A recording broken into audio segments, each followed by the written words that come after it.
just imagined it. I didn't know. All I knew was I was in a cold sweat.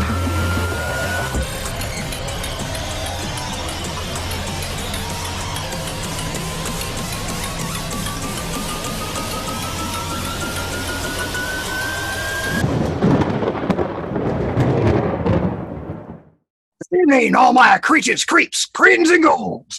Dr. Zombo Whippersnatcher here with another wonderful episode of Zounds from the Flip Side. And tonight, we got the whole goddamn band.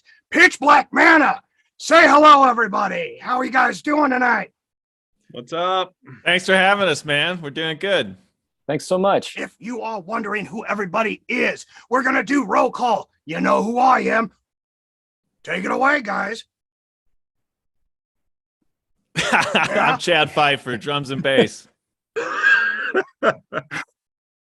You guys are all fucking. Let me do this. Okay, look, we got Josh over here. We got Chad, and we got Lyle. Right? Did I get this right? You got everybody. Good. Look at that. We don't. Fucking Christ, Roland guys. isn't here. Our drummer, actually. Chad's lying right now. Listen, some of you guys out there in internet's world, whatnot, have probably seen or heard these guys. They've been on the show a couple times, especially in the Spooktacular. Amazing videos. They've been around for a long fucking time. They got great fucking tunes. Everything gets put together by them. Very good shit. The Doctor's favorite. So, my first question for my favorite freaks out here.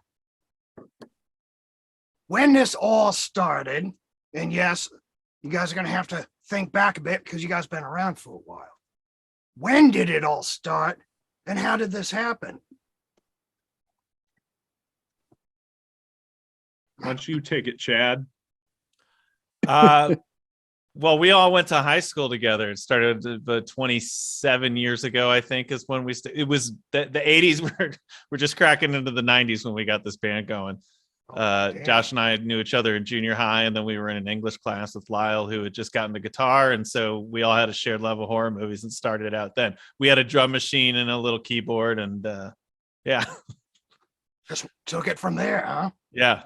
Oh, damn. Still got the DX100 in the basement. The Roland took a shit, and we actually we sold that off. And I got a picture of the Roland that I sold off for $75. They're reselling it online now, like 5 years later. It's even got the same serial number on it. This was the one, that we would set up. It's basically got all your patterns and stuff like that.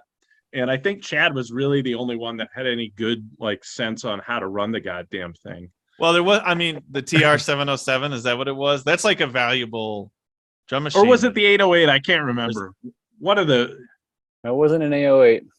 Okay. No, it wasn't an 808. But we didn't have any hard drive storage for it. So we had like little booklets with the drum patterns in it and the order. You'd have to program them every time and put them in the right order to play. We probably should have just gotten a drummer.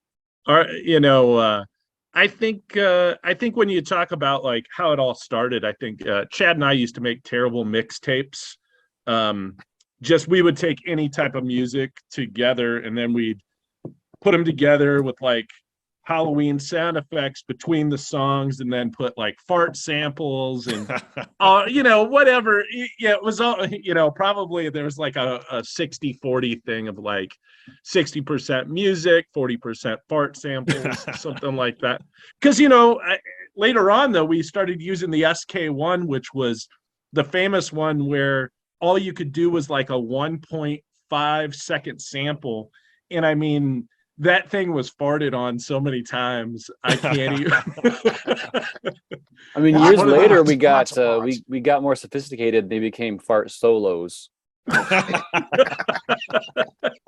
Shredding it with the farts. I dig it. I don't give a shit what anyone has to say or how immature.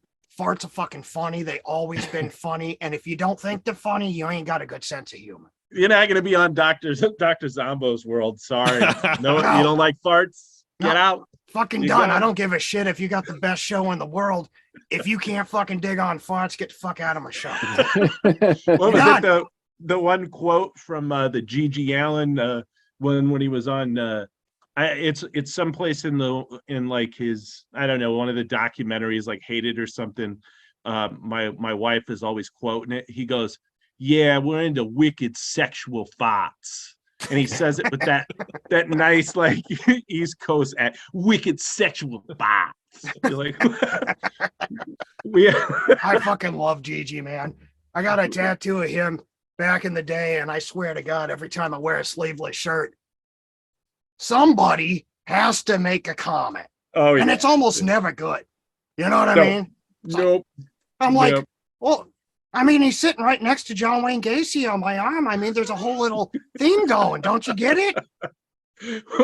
Didn't he used to go visit Gacy in prison, and actually he was like, yeah, I think one of the quotes was something like, he's a real nice boy, but boy does he stink. And that's pretty bad coming from a guy who lived with dead bodies under his house for like 20 years.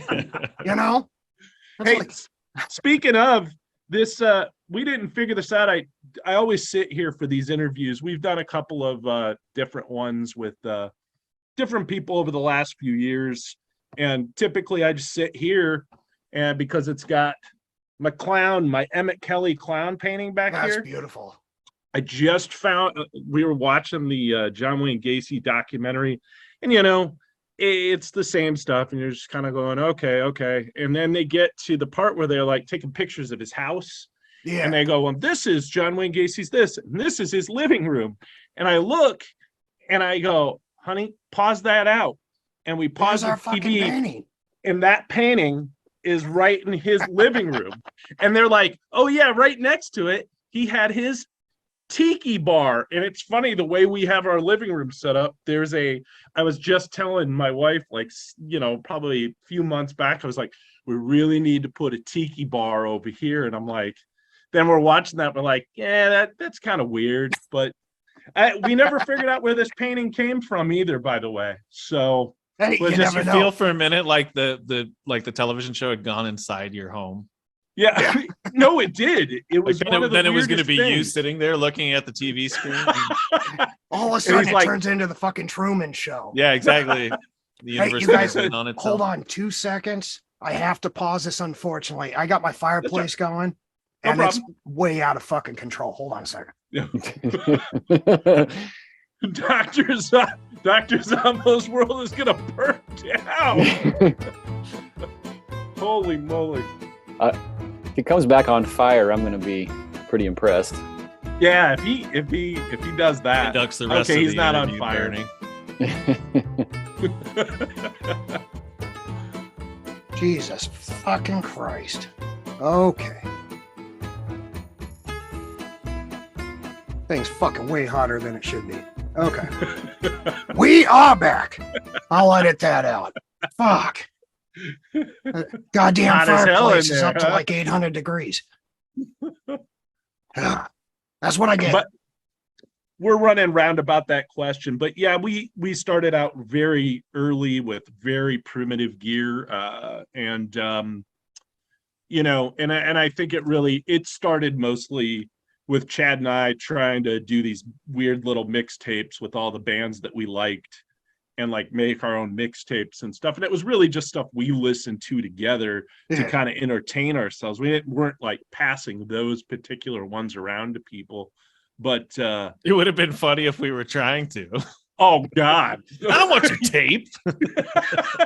Yeah, really. Like, what's wrong with you guys? But but yeah, because it would be like, Return of the Jedi samples in there, and then like some nonsense shit off of a spook record, like Right. it was just crazy stuff. And that's how we got it. And then Chad and I were always very much so like, wouldn't it be great if we started a band? But it kind of just, that's what you always say, until my brother ended up gifting us like the drum machine and a small DX7 and that Roland.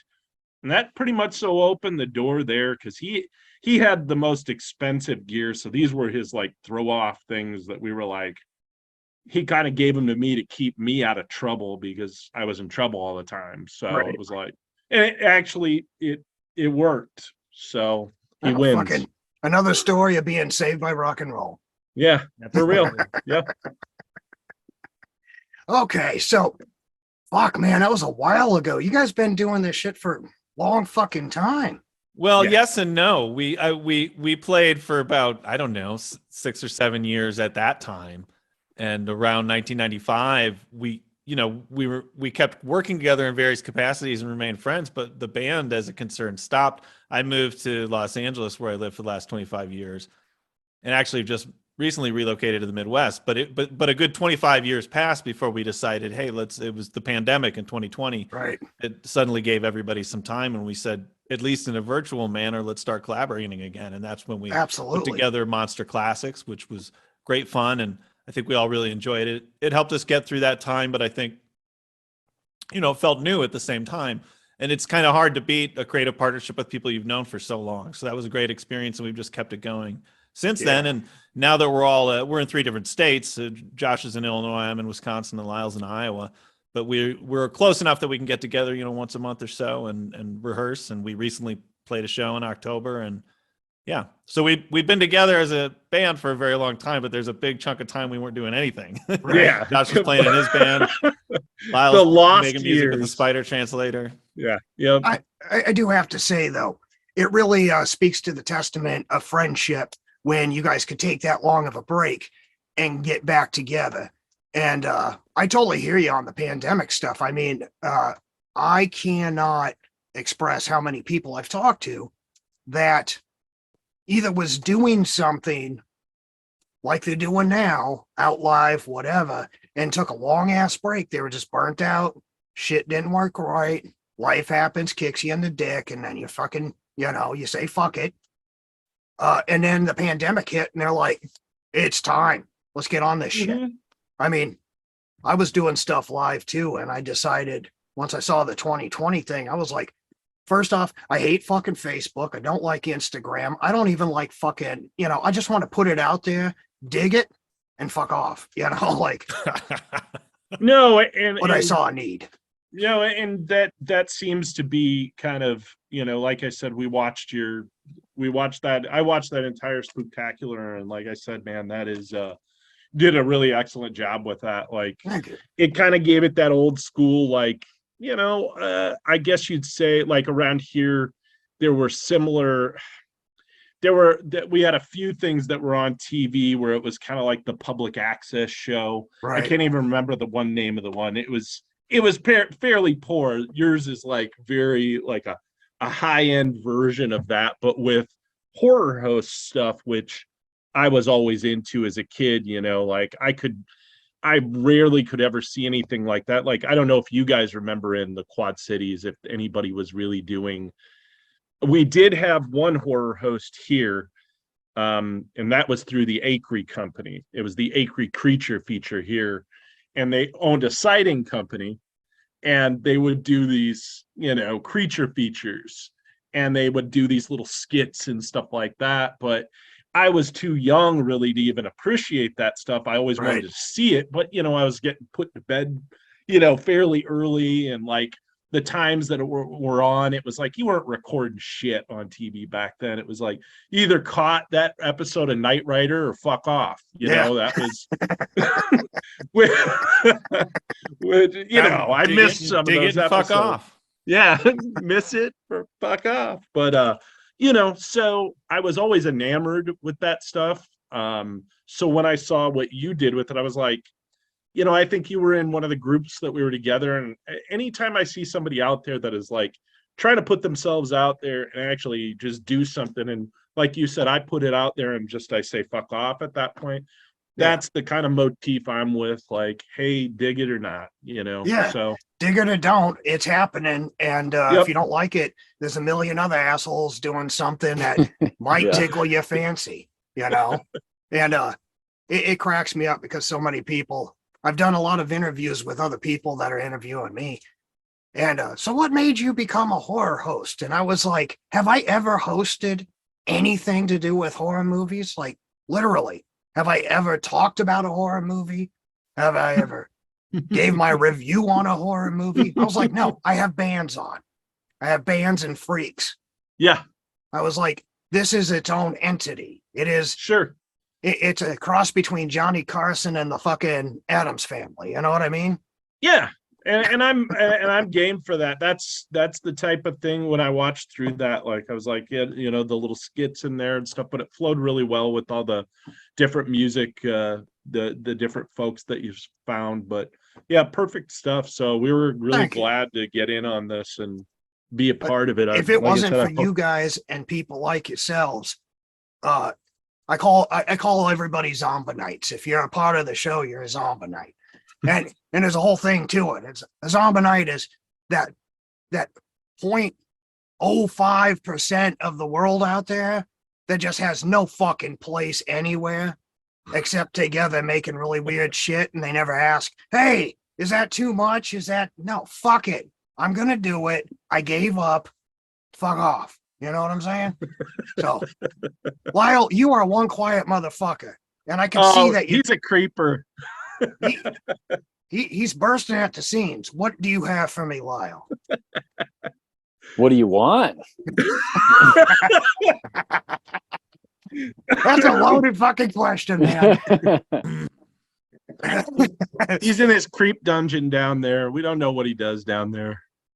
When we were kids, and You we gotta go have over to one his in every house, he band. always let us in the back door because he didn't want us. I don't know what he was up to. You could come to my house. They'd come over to my house, and we'd run rampant and break shit, and like it would get super stupid. And you know, my parents just expected that some freaky shit was going to happen in the house, and there was always going to be somebody show up that they were like, "Who's this?" You know.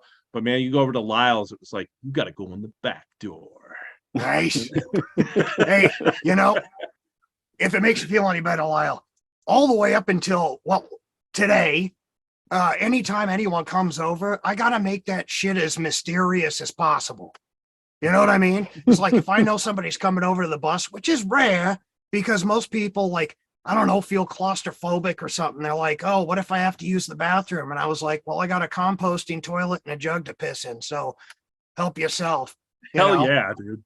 And I love it. just to get here, so I'll have the right music playing, the lighting. Well, I mean, it always looks like this, but you know, everything just right. So when they come up to the bus in the dark, you know, and fucking it's out in the woods, and you got to walk down, you know, a half-mile fucking path to get there in the dark, and yeah, that's great. Fucking love it. Hang Yeah, on, I'll be right over. Hang on, that sounds good to me. I think you would dig it, man. I think you would dig it. I think I would. Yeah. Uber drivers fucking hate me. I swear to God. When they come to drop off food, you know, I get up after the sun goes down. Okay. It's not because I'm a vampire. It's because I'm a graveyard guy. You know what I mean? I wake up at 2:00 in the afternoon, go to bed at 5:30 in the morning. That's what I do. So I order some food. It's dark here at 4:00 at night. Mr. Zombo, we have your taco. Oh, so half the time I've had them drop the shit off in the driveway because they don't want to put it anywhere else. Nice.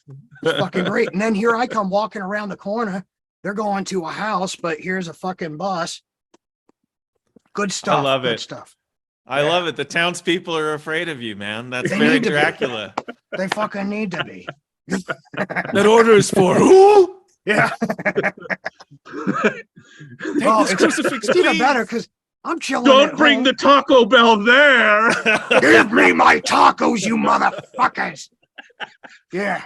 It's fucking great. And it's like I'm always chilling watching some cheeseball fucking movie, right?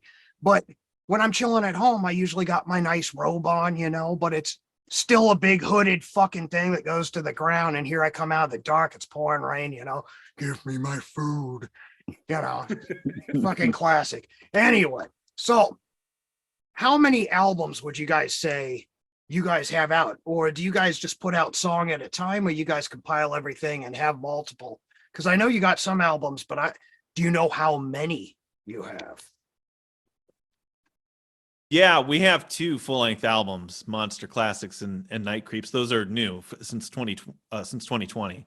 Oh, We've shit, also okay. released a few EPs. We have one that's just Christmas songs, actually, which is probably the best thing for people to be looking at now. One about Santa Claus throwing people into bags, and one about family cannibalism on a Wendigo theme. That sounds fucking amazing. It's a good EP. Yeah, I'm very very happy. Actually, there's a video for one of the songs called All Bagged Up, and it's I'm pretty happy with that video. I was able to take a lot of these old Christmas films. Like there's one like some sort of it's like a Mexican Christmas movie about like Santa Claus versus Satan. Yeah, and yeah, it is that's a good one. spectacular. Like Lupita. it is. And it's got some weird freakouts, but I was able to put that up against like a lot of other really great like because actually, you know, it's funny is I've done, you know, people always associate the darkest themes with Halloween and stuff like that, but actually there's a lot of fucking dark ass spirity themes around Christmas shit, you know, Christmas is like fucked up. Well, Yeah, the Christmas ghost story is sort of a tradition as well. Yeah, that's Long-standing tradition, Yep. Oh yeah. at least in the UK. I mean, The, everyone always talks about fucking Krampus, but I mean, they don't tell the other part of the story of Sinterklaas. You know what I mean? And the 12 Black Pete's. Oh yeah. You know what I'm saying? Yeah. Nobody wants to touch out 10-foot pole. Krampus is only part of the story. He's just Sinterklaas's bitch. Not to mention the 12 Black Pete's, where everybody in the Netherlands literally puts on blackface and Jerry curl. Oh wigs. yeah, that was a big deal. They bring it up about every other few years and trying to whip people in a frenzy over here, but you know that's what they do over there apparently. And I was like, whoa, that's pretty wild. But yeah. Imagine that elf on a shelf. That would be fucking funny as hell. Yeah. You're gonna get some cranky folks. But that's but we feel well, that that's one of the EPs. We have a couple of Halloween EPs as well, but I don't know what the total collection is. Two full-length albums and a handful of EPs. We never got to really make an album. We did some demos back in the day in the 90s when we were playing together. We paid for studio time and did some cassette tapes that we were selling at shows for $5 a piece. So I guess you could say those were our first albums. Thank God I don't think any of those are floating around anymore. But oh, I don't know. I'm pretty resourceful. I'm sure if you are, but we finally got to make that album, it felt unfinished, and so I'm glad we were able to come back and do it. God, that's a hell of a stretch just to come back after all that time and finally put together the albums. I mean, that's a fucking Christmas story in itself. All we need is fucking some little jerky kid putting fucking ornaments on something, and we're fucking good to go. That's all you need. Goddamn jerky kids. Drop those crutches and do a backflip. But yeah, the like the demo stuff, it was a lot of like we produced one side of that demo ourselves. I can't remember if we did that did we do that downstairs in the old 639 house or did we? I can't remember on the one side. Like we went into the studio twice, and Thomas Thorne from Electric Hellfire Club produced the first 3 songs, and then when we went in the second time, we did it ourselves. That's right. Okay. That I was You're trying like, to kind I of think I can do it better. Yeah, I mean Not these so much demos. reverb. It was as good as it was going to be for the time. We just didn't have back then. If you didn't have the cash, You were fucked. forget about it. You Or were the not, talent or knowledge. Yeah. Yeah, and actually that's true. I mean, we grew so much, like individually, everybody in this band grew. Like just experience for me was really the big thing. And Chad and Lyle were already very musically orientated, or they had a basis and they grew theirs. So it was a good growing experience. And we go back and we listen to some of that stuff, and you know, we laugh quite frankly. I mean, it's great because it's the genesis of some really good stuff. And like hell, I think we've even toyed around. There's a couple of songs on there we've toyed around with bringing back and doing like more revamped versions. And we have actually, one of the songs on there was a Salem Witch Trial song called 1692. And actually there's two versions of that on Monster Classics, which is the one that we played live, and is on the demo. That version, and then we did a slowed down, more like kind of almost like a Tom Waitsy version of it, and Nice. both of them work very well on the. I'm very actually that's it, one of my more favorite tracks on there. Actually, is that more Tom Waitsy version of that older song, because it really shows a lot of maturity, I think, in everybody at that point to kind of come back around so far, because you can hear the live version of that song and you're like, it's rough, but I mean, we did a good, I think it was a performance we did with Electric Hellfire Club in Chicago at a club called Circuits, probably circa sometime 1994. I think that was after a 2-day show, and like I think I dropped a hit of acid on the way home or something like that. It's very hazy, but but yeah, those demos were great. But yeah, we've grown this collection now to the 2 albums, the the singles, and we just released Transylvania Kisses, which is a small EP. And we're pretty happy with that one. That one turned out really good. Nice. Yeah, with that one, we were going for more of a Halloween novelty record vibe. It's a solid disco record, and I really like the songs. But even though we're a Halloween band, everything's kind of monster themed. With that one, we went straight for it. It's got a monster mash kind of.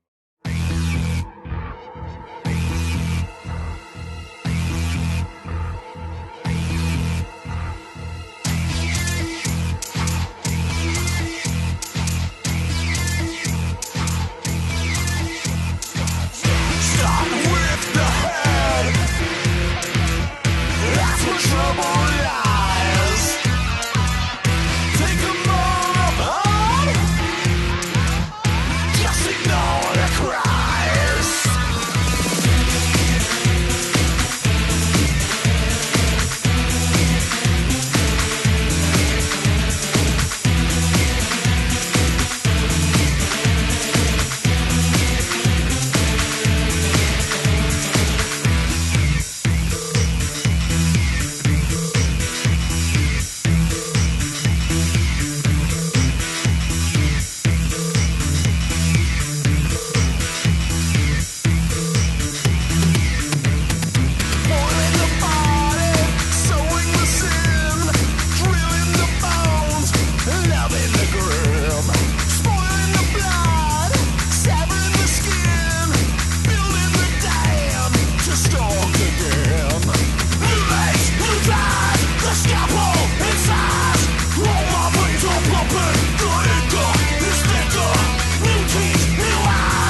promise.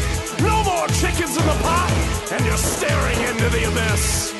No time for tears, for the day has arrived to release my minions. Be calm and run for your lives. Bring me all your bodies, bring me all your pain. Turn it back to monsters that could never be slain. Bring me all your bodies, bring me all your pain. Turn it back to monsters that could never be slain. Come on, come on, come on, come on, my head. Come on, come on, come on, come on, my head. Come on, come on, come on, come on, my head. Come on, come on, come on, come on, my head.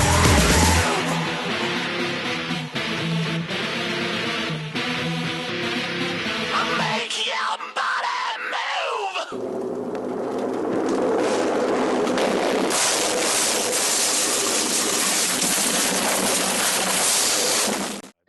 That's the best part about being an artist is you don't have to stick to any rules. There is no rules to creation. You just No. go. And like we've been saying this whole time, dig it or don't, it's already done. Yeah. Ingest it or move on. I think that's what we're gonna start telling people every time we release something. Is just dig it or don't. Yeah. I Fucking also get like it. it's already done. It's, Yeah. I'm sorry. Yeah. I mean, I can't take this Your shit opinion back. doesn't It's matter already because it's there. done. Okay. So I'm not gonna go because back I and got the change whole anything. four square thing going on here, I'm going to ask one question and I'm going to have each one of you guys answer what you guys think. And we're going to start with you, Lyle, Yeah. because you are the I'll get- quietest guy here, but I am curious. So you guys have been together for a while. You guys have done quite a bit of music shows, took time off, got back together, different states, the whole nine. So for each of you, starting with Lyle, what is the one thing that has kept you motivated to keep going forward? Oh, I'm a big fan of the process of starting something and seeing it pinball between these two guys and then come back. So what keeps me going is the surprise of putting something out and having it come back twisted slightly, almost always better. So watching that play out and seeing where, you know, a nugget starts and ends up is the big thing for me. I like to write music and I like to see these guys manipulate it and kick it back and forth. That's what keeps me going. Very nice, very honest and very true. Chad? It's very similar for me. You know, I've been doing music for a long time. I've done scoring style music as a sideline. You work by yourself and it's great, but being able to bounce things off of these guys and see how they develop and start in places that I would never think, and just being able to shine that up, you know, as soon as it comes together and it is something, you've created a thing out of nothing, and then, okay, now what's the best version of that? I think about it when I'm not doing it, you know, it's on my mind. And I think that having things like this going so good from a viewpoint of just how you live your day-to-day life, because, you know, you can scan for the negative in life, but when you've got a creative project like this going, you're always thinking about it. So little things that happen during the day will spin me out. Now, how could I mix that different? Or this is a different kind of tactic I could take in creating this next song. And so I just like kind of living in my head with it as well. Beautiful. The creative process. I try to tell everybody this in all my episodes, and it's part of the main reason why I do my episodes the way I do. I'm sneaking in the value of, listen, life sucks, people suck, situations suck. You know what doesn't suck is when you completely control the creativity with no hold, no bar, no rules. You can release it, you can destroy it, you can build it, you can breathe life into it. But God be damned, it's yours. You can do that, and you can put that out there or keep it to yourself any which way. It's kind of like a therapy for yourself. You know what I mean? It's a way to release. So same question to you, Josh. You know, I think it started out with, you know, it's the dream, you know, I guess. I happen to be one of those people that live I'm surprised I've been able to operate this far in life, because I'm typically just, you know, I get in that kind of creative dream world, and that's where I stay a lot of the time. And I've always found that these guys, you know, not only were able to kind of tame the kind of raw energy that like I try to bring, or that I do. It's not like I could bring anything else. That's what I bring. And these guys are able to tame that in a way that, you know, I guess you'd say brings out the best in me, and brings out the best in all of us at the end of at the end of it, because we do check each other, you know, and that's what's nice about it. I don't mind being checked by these guys. Like, so, you know, when I bring an idea to the table, if something's isn't working, you know, we ping pong it in such a way that it really, when it, like Dave kind of said, and I'm paraphrasing in my own way, is it comes back to you and you're like, what the fuck? How did it get here? But it's that process that, you know, that comes back to you, and you just go, man, I mean, Chad and I ping ponged. I think we were kind of running on some time issues, because everybody had, you know, regular life stuff going on, and we were working on this Transylvania Kisses, and we were working on this Getting Spooky on the Dance Floor. And I mean, I can tell you the process on this one, and you'd be like, that's pretty wild. Like, I came to Chad and said, hey, I got this idea. It's called Getting Spooky on the Dance Floor. And that's all I said to him. And then he comes back like merely like days later, and he hits me with this piece, and I'm like, I don't know about this piece, you know. And we kind of let it sit there. We let this son of a bitch marinate. It probably marinated for 6 months, 8 months. It marinates. I don't even think Lyle had even kind of like, he probably threw it back out to both of us. And we just kind of said, well, we'll come back to it. And then all of a sudden, like, you know, we're talking about it, and this one kind of gets brought up into the, like, we're going to put it on this album because it's got a good feel. But where's it going to go? I think I penned out lyrics for that in like 15, 20 minutes, had a quick meeting with Chad only to realize that I was in the zone with it and it was good, then sent it back to him. He revised the lyrics. We kind of got it where we wanted, and we cut that. So that song just kind of, you know, it's the paths that these things take sometimes that are just kind of mind-blowing. You go, how did it get there? And it's fucking, I think that song's fucking hilarious. Every time I hear it, I laugh because it's fucking ridiculous, you know?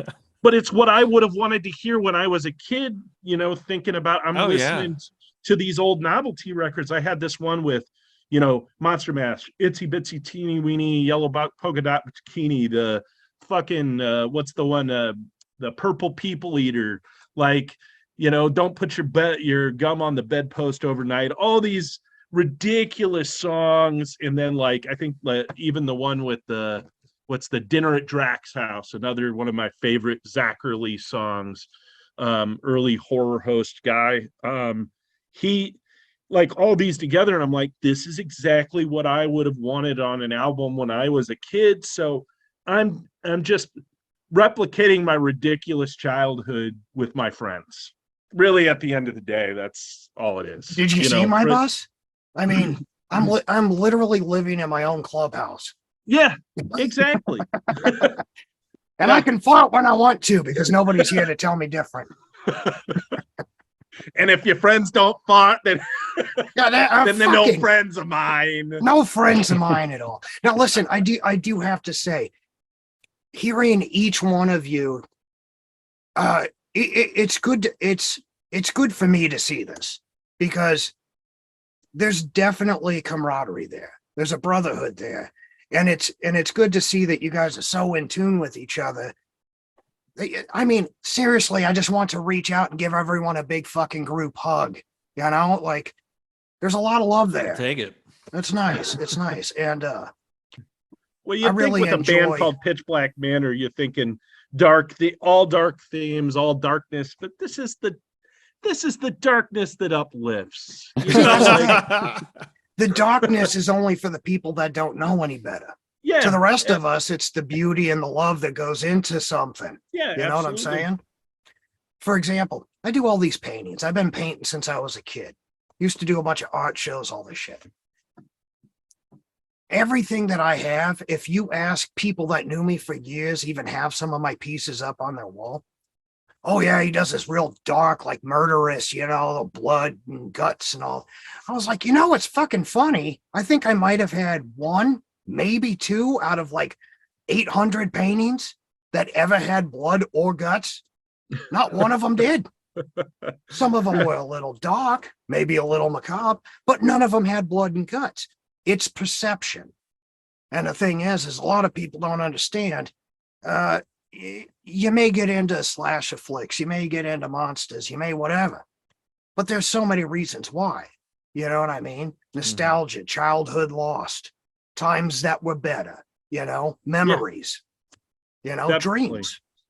You know, it's funny talking to you because like when you said that, you're like, oh, I want to give everybody a big hug. You and with the art and stuff like that, you remind me a little bit of my friend Jason Stirk, who recently passed here within the last 3 years. He actually passed right after, I think Monster Classics had been out a while, kind of I don't know, it's been kind of a blur.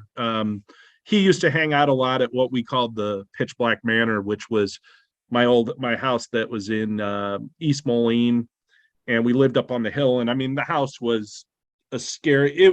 It was haunted, and I you know, I went back and kind of finally like coped with a bunch of these things, and you know, Jason was always there during that time, and he kind of had the same. He started doing artwork, and we used his artwork actually on Night Creeps as kind of like an honor to I guess you'd say, you know, almost like a fallen member of the band. You know, we took his stuff and put that, so his cover, all his artwork is on the cover of Night Creeps. And I think you know, you've got definitely a much more like realistic style in some ways, but with like I just saw some of your work that you posted the other day I liked on Facebook, and but Jason kind of having a nice primitive style, and it blended really well to Night Creeps. But yeah, you gave me during this whole conversation,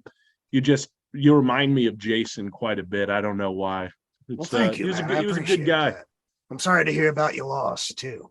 Yeah, he would have loved to have seen things go this far and to know that his artwork was a part of this. So I think we've tried to keep the spirit of things in the past, things in the present, and our eye on the future. I mean, because Monster Classics is the photograph on the front of that. It was taken by a guy named Jeff Smith, who was he was a photographer who would come to our shows and was a big fan of Pitch Black Manor, and he snapped that photo, which we used for Monster Classics. And it's such a great photo for the front of that album. We used to do a cover of Hungry Like the Wolf, Right. and it was like a really rocked out kind of crazy cover. And he caught me just at the right moment in that photo, and we all just kind of agreed. We were like, this is a great photo for the front of the album, and it gives that vibe, and we're like paying respects to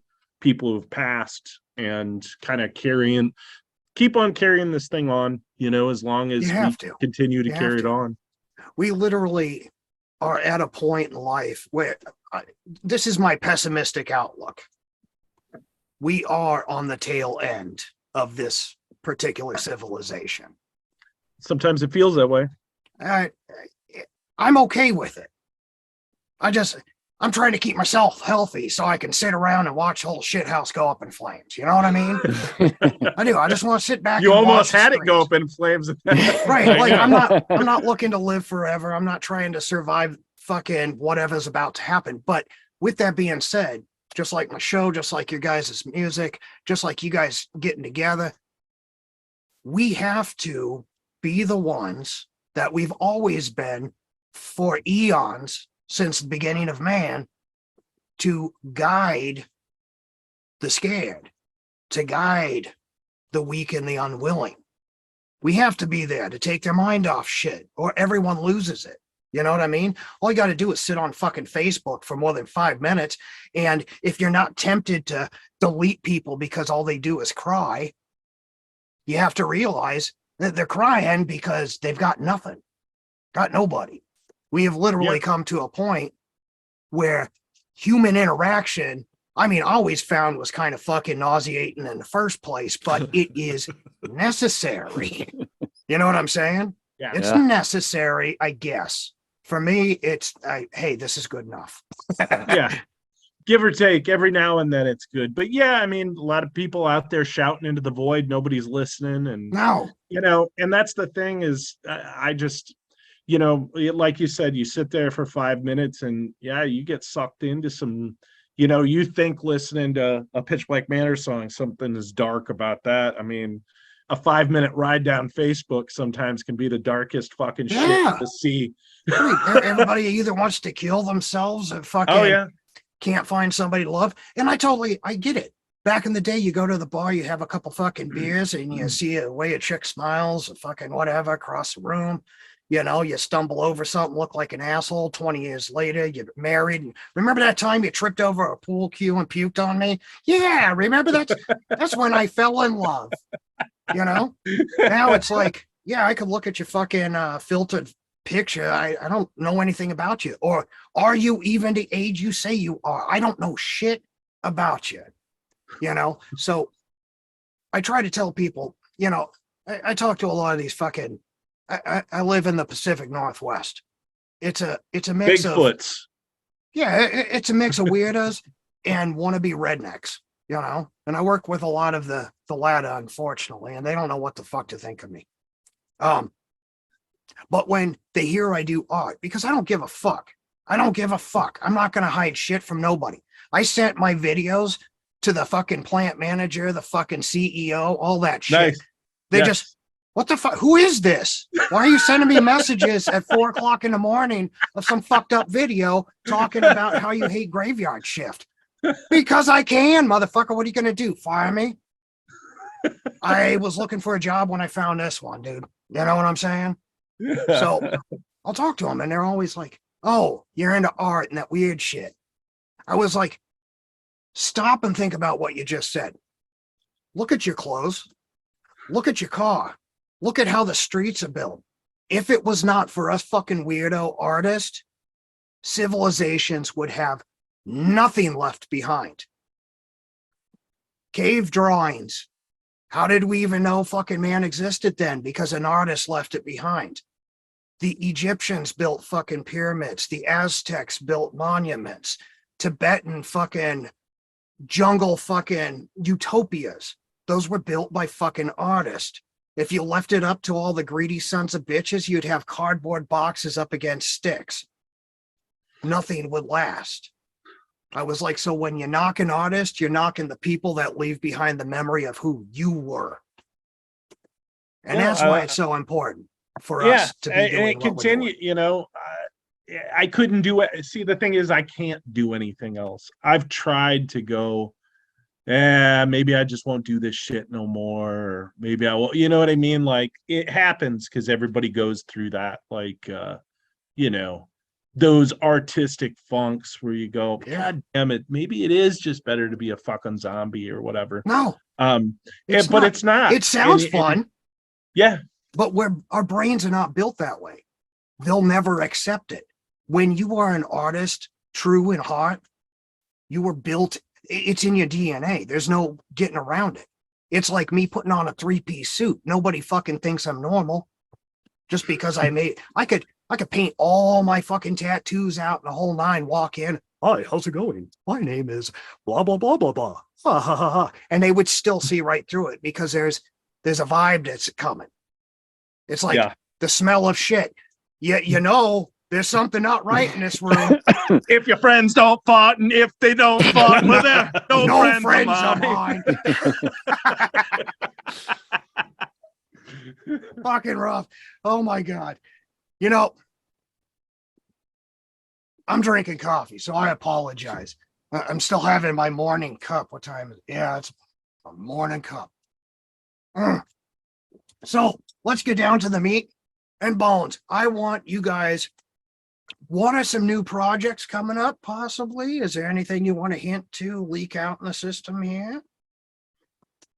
Well, we're looking at there's a lot of material being thrown around between us right now. Chad and Lyle been cooking up a lot lately. And I'm getting that getting up the welling urge to get back in the studio more. Things have been a little bit tight for that happening recently, but there's a lot of material. We just did our first live show on, I can't remember what it was, but it was in October and it went very well. We sold out a local venue here, which was great. Nice. I mean, we had people literally, from the time I woke up on the show day to the time we went actually physically on stage that night, I had people who were hitting me through Facebook, texting, whatever. Hey, do you got any extra tickets?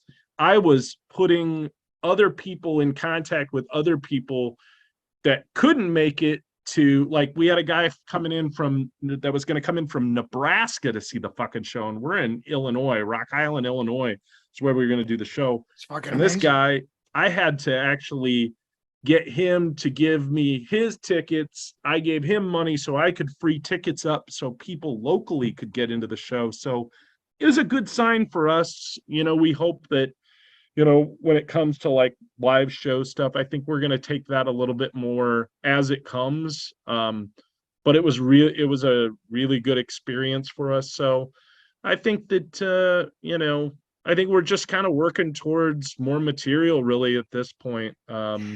Chad talked about how he just moved back to the Midwest, and I think that creates some opportunities for us that we didn't have up until this year. So we'll probably be able to do some more video stuff with us together. We'll be able to mix up the writing process so we could do things more in real time versus asynchronously.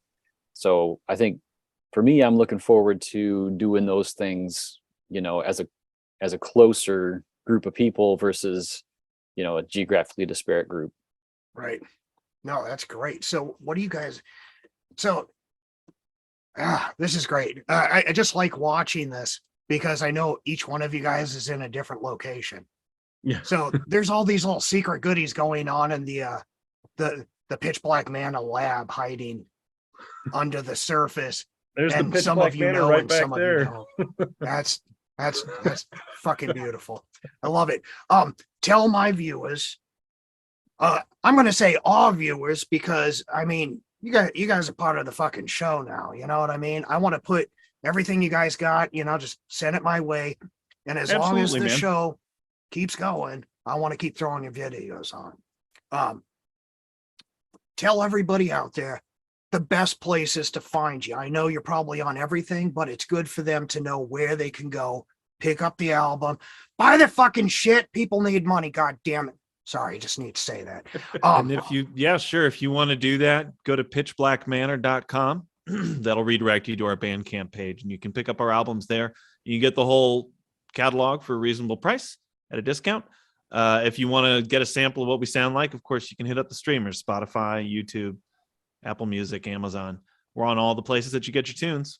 But Bandcamp would be the place to go if you want to give us any money. And I don't know when this is airing, but if it's the first Friday of the month, that's the best time to do it. First Friday of the month. I will keep that in mind. Yeah, and YouTube is great if you want to subscribe. We've grown it steadily. It's growing it's it's a fucking marathon run, always fucking getting out there, pounding the concrete and try and, get people to engage the art, and it happens. You're a perfect example of that, like that we engaged each other's art. Yeah. And that's great. You create synergy and it can grow from there. But on YouTube, there's probably 17 odd videos. I don't even know anymore how many there are, but everything from the first video we cut from the Just Another Werewolf Love Song to just more recently we did All Hallows Eve, which was on the Spooktacular. Plenty of stuff. Like you could put that stuff in a player and watch for quite a while, and I think that really kind of gives you a vibe of what we're on. We actually have a video from a guy that was for Ghoul Fever. It's I guess that was one that was directed by another gentleman out in California. It was a friend of Chad's. And then Bill Sebastian directed that one. It was and that was a fun one because he was on lockdown and he's a professional editor and director and wanted something to do. And since it's School Fever, I had an idea for doing it like a drug commercial. And so he got his family together and just had them playing in the backyard and camping and doing things like that. It's fantastic. The horrific symptoms of Ghoul Fever scrolled by on the screen. That's Side fucking effects, beautiful. rather. Yeah. So Well, listen, yeah, guys. yep. Continue. That's where and Elon Musk has been tweeting about us all fucking week. Loves us. He So loves on us. Twitter, you can Yeah. get us on there where you can get into arguments with Trent Reznor and Elon Musk, where millionaires and billionaires fucking battle it out for supremacy. Who Hey, fucking cares? You by think the way? that's cool? But anyways, I got Ellen DeGeneres fucking talking shit about me. So try to top that one. Wow. She says I'm misogynistic. I don't even like giving massages. I don't know what a fucking problem is. Okay, so we're gonna wrap this thing up. You guys have been watching Pitch Black Manor, and guys, I have to do it. I'm gonna sing a little ditty here as we all do the Brady Bunch thing, because how the fuck can you not? Here's a story of a a lovely guy named lady. Zombo, and he's doing a fucking interview with these guys. Da, da, da, da. Yeah, whatever. That was great.